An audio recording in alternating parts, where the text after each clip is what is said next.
မှာဗုဒ္ဓဘာသာကိုးကွယ်တဲ့နိုင်ငံတစ်ခုတည်းမှာပါပါတယ်။ဒါပေမဲ့ထိုင်းတွေကဟိန္ဒူဘာသာနဲ့ဆက်နွယ်တဲ့ကိုးကွယ်ယုံကြည်မှုတွေရှိတယ်။အဲ့လိုပဲထိုင်းလူမျိုးတော်တော်များများကလည်းတဘာဝဖြစ်ရဲ့လွန်တွေ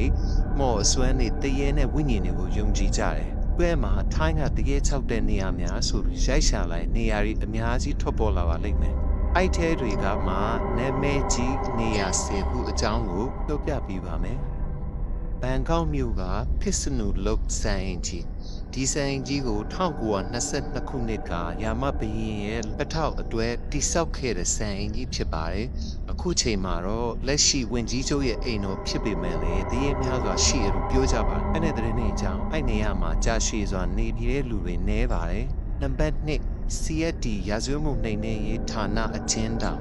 ထောင်သားများစွာကအချုပ်ခန်းထဲမှာအနီရောင်တရှက်ဝတ်ထားတဲ့မျိုးသားတရေကိုတွေ့ရတယ်လို့ပြောကြပြုသဖြင့်ထောင်ကျတဲ့ပထမဆုံးညမှာတွေ့ရတတ်ပြီးအဲ့တရေကထောင်သားတွေကျူးဆွဲချတက်တည်အောင်လှည့်ပြားဆွဲဆောင်တယ်လို့ပြောကြပါတယ်။နံပါတ်3လုံမနီပါဘန်ကောက်က142ဧကကျယ်ဝန်းတဲ့ပန်းခြံဖြစ်ပြီးတော့တရေ6တဲ့တားရင်တစ်လုံးရှိပါတယ်။ညဘက်တွေမှာပန်းခြံတွေကဆူရှာတဲ့မူတဲ့နေကြားရတယ်လို့ပြောကြပါတယ်။ပတ်လေ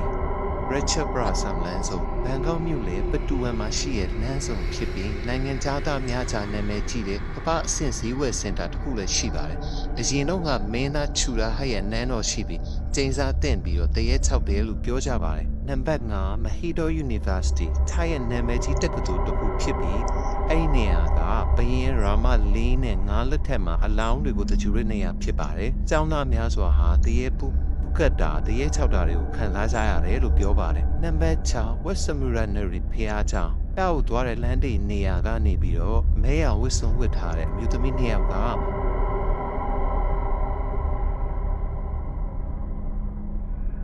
လူသမီး2ယောက်ကချူလီနဲ့ဆူလီဆိုတဲ့ညီမ2ယောက်ဖြစ်ပြီးတော့ယထာမတော်မဆမှုမှာတည်သွားကြတာဖြစ်ပါတယ်။နံပါတ်9အပန်နရီပါချနန်းတော်ဘီယေရာမ9ရဲ့သမီးတော်မင်းသမီးရဲ့နန်းတော်ဖြစ်ခဲ့ဘူးညဘက်မှာအမျိုးသမီးတော့ရဲ့ငိုတဲ့နေကြားရတယ်လို့ပြောကြပါတယ်။ကားတည်းမှာမီးလုံးတွေအလူလျောက်အဖွင့်ပိတ်တွေဖြစ်တာကိုတွေ့ရတတ်ပါတယ်။လက်ရှိမှာတော့အဲ့ဒီမှာဒီဇိုင်းတစ်ခုစာတည်တဲ့တစ်ခုနဲ့ခြားတိုင်းပထရာပါတီအကျုပ်ဖြစ်နေပါပြီ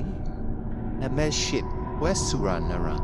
ဒီယုတ်တရားဖြစ်ကတိဆောက်ခဲ့တဲ့ဖျားเจ้าဖြစ်ပြီးဘရင်တက်ဆင်လက်ထက်ကဗမာစစ်သားတွေကိုကွပ်မျက်ခဲ့တဲ့နေရာဖြစ်တယ်လို့သိရပါတယ်။ဒေသခံတွေကအဲ့ဒီမှာဗမာတရွေတွေ6လက်နဲ့လို့လည်းပြောကြပါတယ်။အန်ဘတ်ကူတာယုဝဒနာကစွန့်ပစ်အိမ်အန်ကောက်တာဝိဝဒနာကစွန့်ပစ်အိမ်တွေတစ်လုံးကို2015ခုနှစ်ကစေကျော်သက်9ယောက်ကအဲ့ဒီကိုတွားပြီးတရေရှာကြပါတယ်။အဲ့ဒီနောက်မှာသူတို့ကမော်တော်ဆိုင်ကယ်မှောက်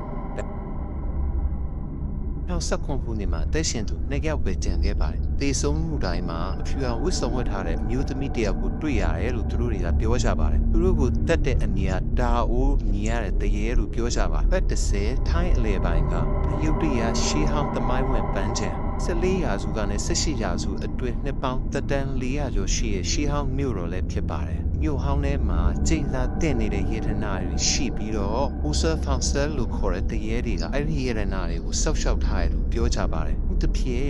ဝတ်ကူရီတောင်ဖျားမှာမင်းသားဗန်နုတက်ကခေါင်းမပါတဲ့တရေ1960ခုနှစ်ဒီဇင်ဘာလမှာတွေ့ခဲ့ရဘူးပါတယ်။ဒါကတော့ထိုင်းနိုင်ငံကတရေ6တဲ့နေရာတွေကိုပြောပြပေးတာဖြစ်ပါတယ်။ဒီကူလေးကမှဘယ်နေရာရဲ့အကြောင်းကိုသိချင်လဲဆိုတာကိုကွန်မန့်လေးတွေရေးပြသွားကြပါ။ဒီကမှအများဆုံးသိချင်တဲ့အကြောင်းအရာလေးကိုရွေးချယ်ပြီးတော့နှမ်းနေမှာပြန်ပြောသွားပေးပါမယ်။အားလုံးကြသူအားလုံးကိုကျေးဇူးထူးတင်ပါတယ်